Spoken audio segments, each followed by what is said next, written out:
Thanks, everybody, for coming back to another episode of the Reliably Intermittent Podcast. I think this is going to be episode 17-ish, somewhere in that range.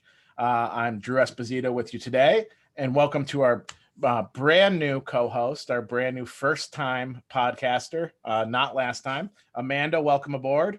Well, thank you. Hi, everybody. I'm Amanda Reese. I'm happy to be here. And Amanda's joining us today. She's subbing in for Aaron. And we're going to be talking about employees behaving badly. The homework assignment we decided was going to be to see what is the most interesting employee scenario that has come up recently, whether personally we've dealt with it as a client, whether it's just in the news, whatever have you. But it's something that's always, I feel like, a topic du jour amongst the HR community. Is the craziest things that our clients can get into. So I will start off because I think then maybe we'll take a poll at the end. Like if you're watching this, leave a comment. Who won? Who found the better employee? Something like that. Oh, I'm going to win, Drew. Just wait. Just wait. Okay. So for mine, I'm going to cheat because I'm outnumbering you because I'm going to take one back a couple years to one current. So I have employees defecating on the floor of the office workplace. Not too bad. Wow. Yeah. So I'll give you both my scenarios. Okay. Two scenarios, two different outcomes. Lawsuits involved in both. One against the employer. Actually, I guess both against the employer, but in different scenarios. So the first scenario was I guess I don't even know who the culprit is. It was a case of the mysterious defecator. So it was someone who was going poop on a factory floor. This was more, on a line, widgets, machines, things like that. And it was happening a lot. What? So there was like a mysterious pooper. And the employer had narrowed it down to two likely suspects.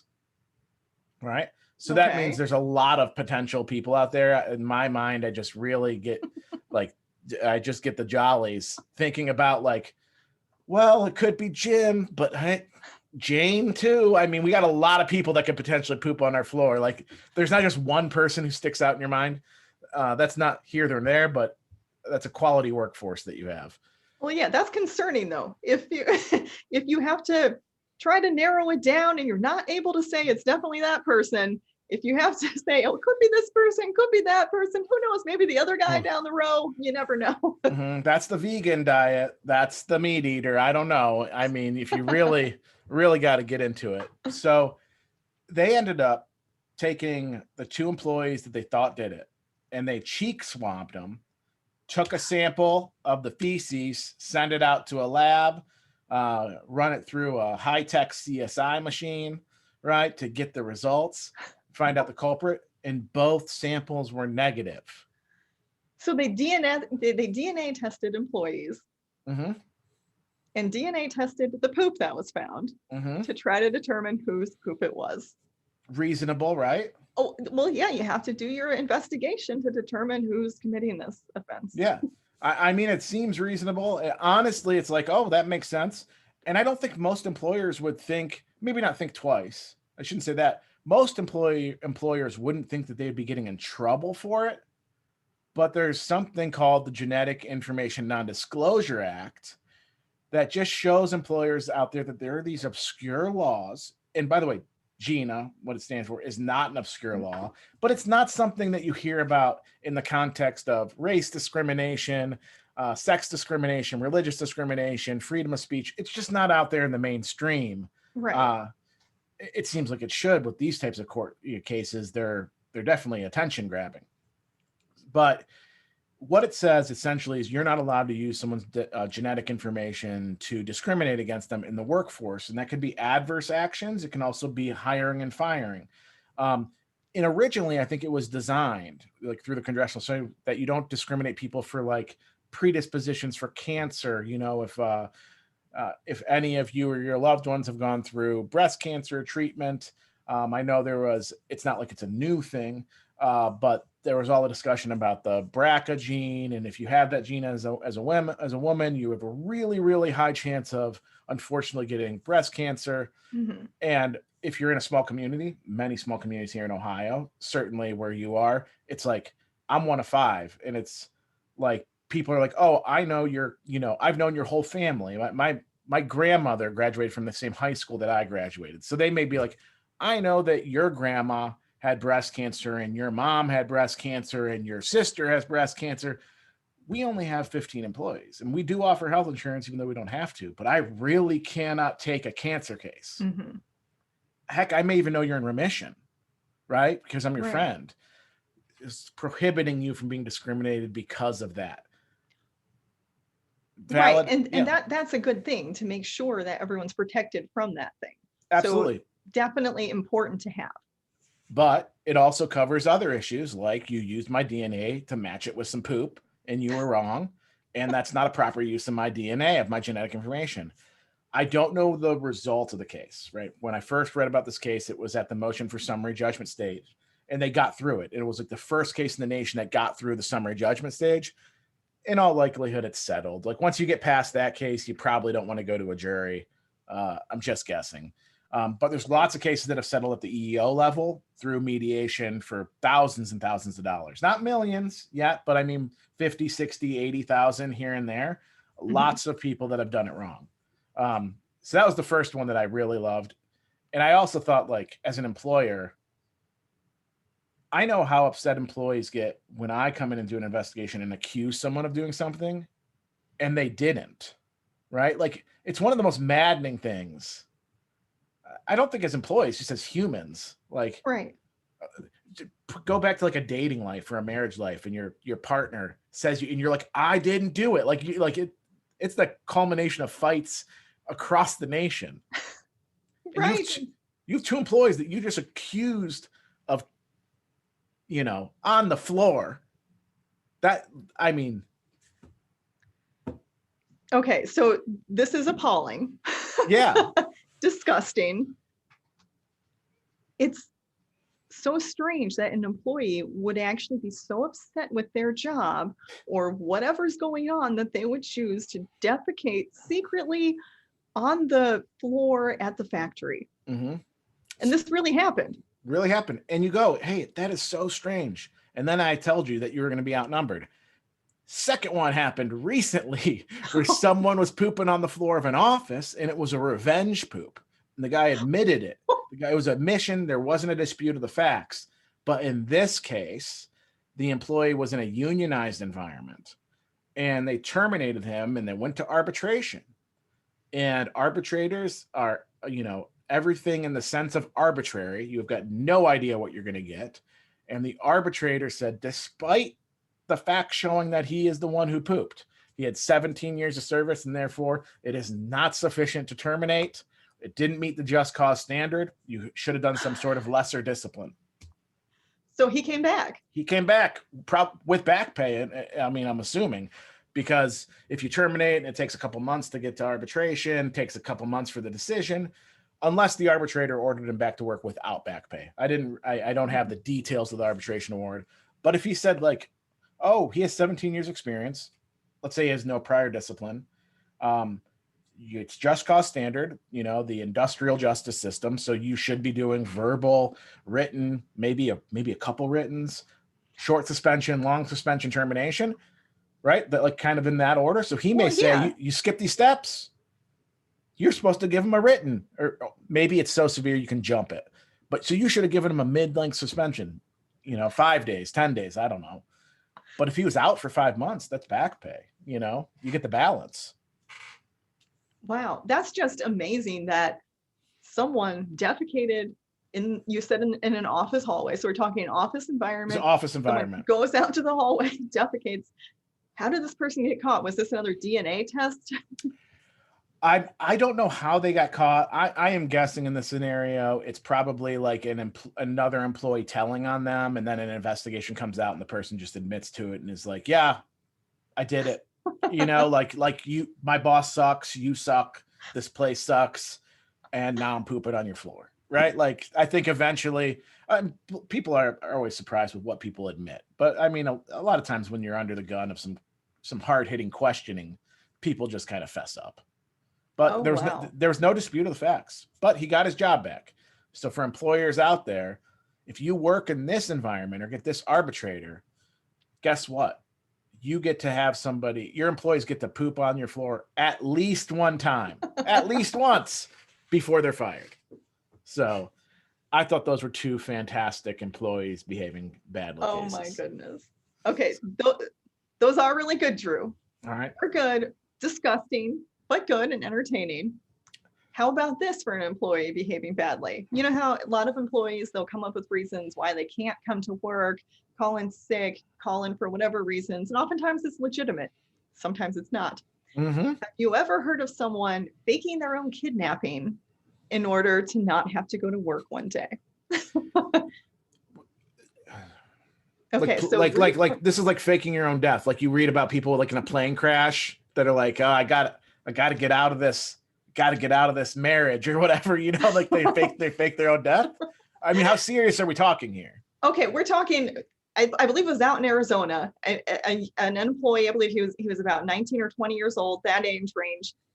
He's found on the side of a highway or road. I don't know how, it was busy road, country road, or desert road, whatever it was. He's found on the side of the road with his hands bound behind his back and a bandana shoved in his mouth. A passerby stops.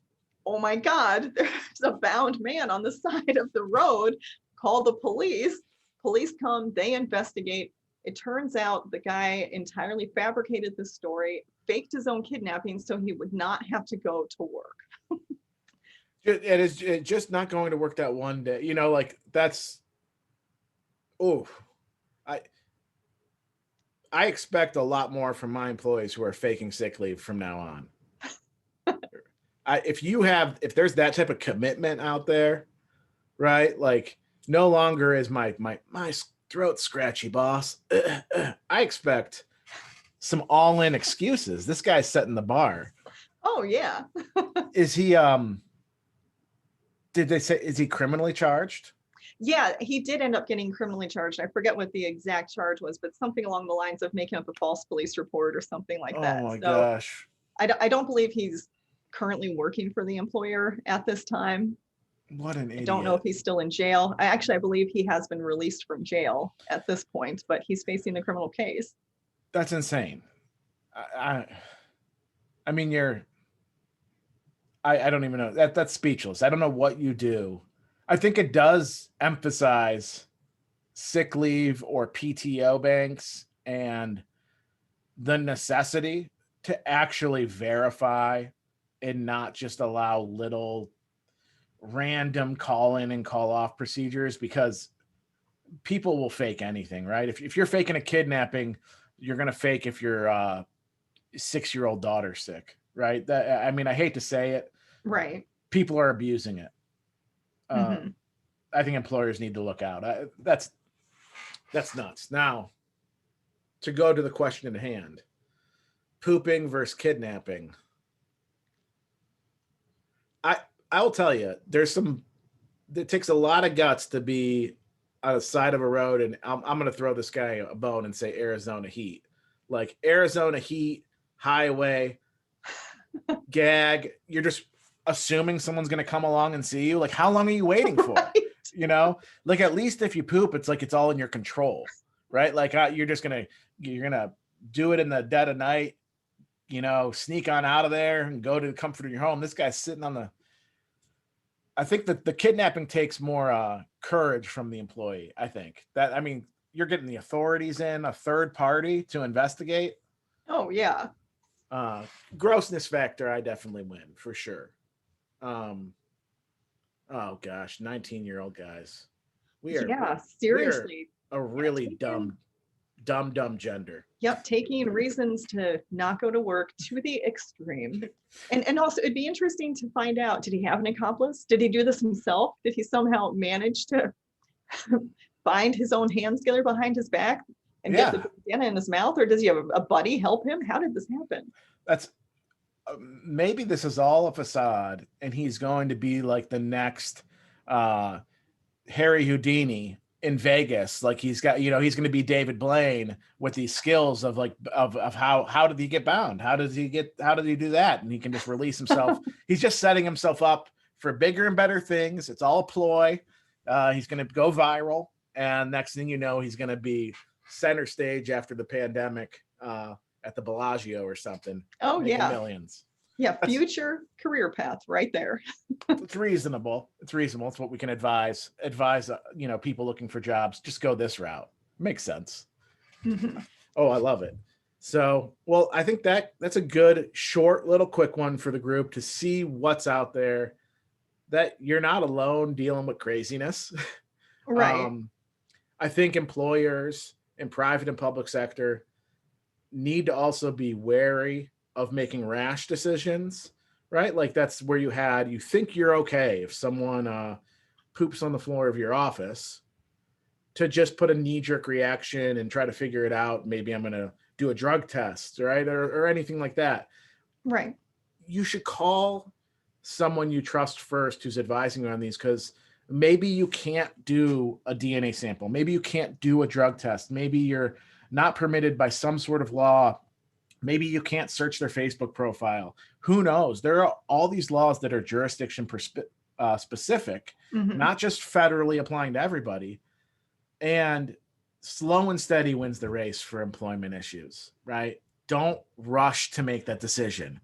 Dot your I's, cross your T's. So when your case is before an arbitrator, or in your case, in the guy on the side of the road, the case is before, a judge, like the employer isn't somehow saying, well, we didn't follow the process, therefore our case is undermined. Mm-hmm. I think that's the takeaways. Even a slam dunk isn't a slam dunk. Oh, yeah. You definitely need to dot the I's, cross the T's, exactly like how you said, Drew.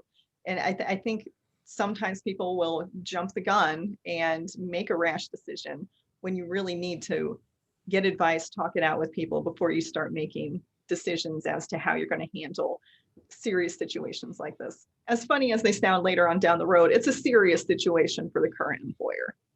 Absolutely, right? Everyone can laugh about it once the case is resolved. Mm-hmm. Or if you get ordered back to work, you never get to laugh about it, right? Like you got to live with it. So it's a tough one, but I like those two ones. So if you're rocking in the comments, vote for who you liked as the better employee, or I guess worst employee of the bunch. Let us know. We're happy to hear from you. Until next time, thanks for joining us. Amanda, thank you so much for coming along. And you will be joining us hopefully on a intermittently reliable basis in the future.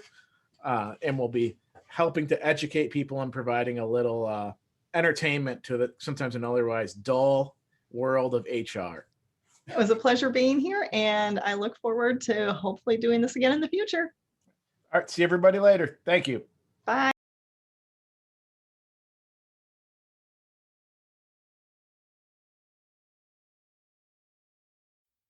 We want to thank you again for joining us on the Reliably Intermittent podcast. It is disclaimer time again.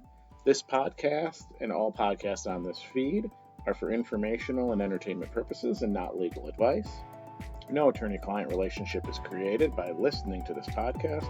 Should you require or desire legal advice, we advise you and strongly suggest you contact a licensed legal professional in your jurisdiction. Thank you for joining us, and we will talk to you next time.